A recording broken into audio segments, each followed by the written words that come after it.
Welcome. Today is the 4th of July. I just love the 4th of July, everything about it. I love our founding fathers, the Declaration of Independence, and have always loved fireworks. And what better way to celebrate our nation's birthday than with a scrumptious, creamy, sweet banana ice cream sundae. Can you see that? So, to make it a sundae, we have used a cashew whipped cream. You can see it on there.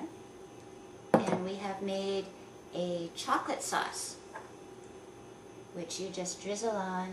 It will thicken up in your fridge if you make it ahead of time, so you can just thin it up a little bit more and just drizzle it on there. The chocolate goes so well with the banana ice cream and the strawberries, and oh, it's so good. Now to make this, it's a wonderful way to use those bananas that have gotten a little over the hill and have lots of brown spots. Now see, these are not as ripe as you would like to see them. So just pretend this is a brown marker, and what you want to look for is bananas that have the brown spots all over. You don't want bruised. Those parts you would cut out before you freeze it, but you do want the really ripe. It will be sweeter and creamier if you use the really ripe, and you can find those in the old produce bins if your supermarket does that really inexpensively, so that's great. Now, some people freeze their bananas in the peel whole. I find that a little hard to use, to struggle with the peel and everything. It works for some people. You can try that if you like. Some people peel it and slice it in half and freeze the halves.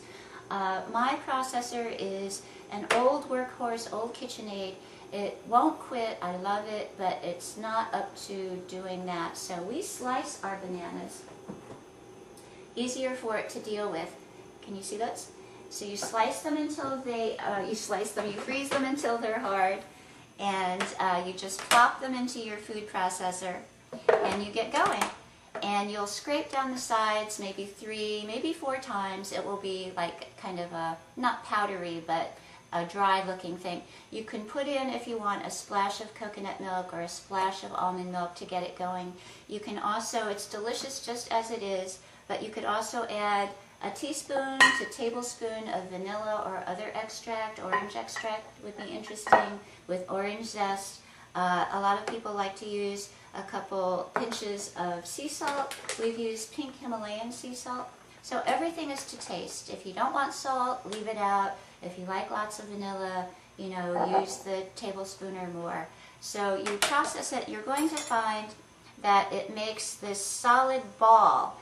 It's going to be a hard frozen ball, and you're going to go, that doesn't look like ice cream. Well, you just keep processing beyond that point, and then you wait until it gets to be this great soft serve consistency.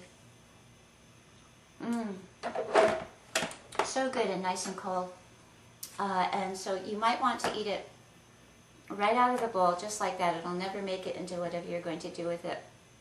But we use the fruit on top, but there's an infinite variety of flavors that you can make with a banana ice cream, and they're all great. You can blend in frozen strawberries and bananas. Mango, frozen mango is really delicious. Lavender coconut you could try for a kind of exotic, unusual taste. Lavender is really good to use in cooking. You don't throw the lavender buds in, but I'll have some info on that later. Peanut butter and almond butter, all-time favorites. I love almond butter ice cream. It is so good. So this is so healthy. You can even eat it for breakfast. So a dessert you can have for breakfast. Your kids will love that. Does anyone have any questions? Where could we find more of the information on the lavender and also on the chocolate sauce and the cream cheese sauce? It's not a cream cheese sauce. It's a cashew base. It's vegan, dairy-free. All of this is very allergen-free, unless you use the nut butters. And the recipes for the whipped cream and the chocolate sauce and the lavender will be on my website in the comments section, the description section of this YouTube video. Any other questions? Oh, that reminds me, you're going to come up, I hope you try this, I hope you try all kinds of different combinations, and so please let us know what flavors you come up with that you love, and post your comments in the comments section of this YouTube video. So thank you so much for joining me. I'm Linda. I'm glad you let me show you about the banana ice cream. And have a very happy 4th of July. Happy birthday, America. Go see the fireworks.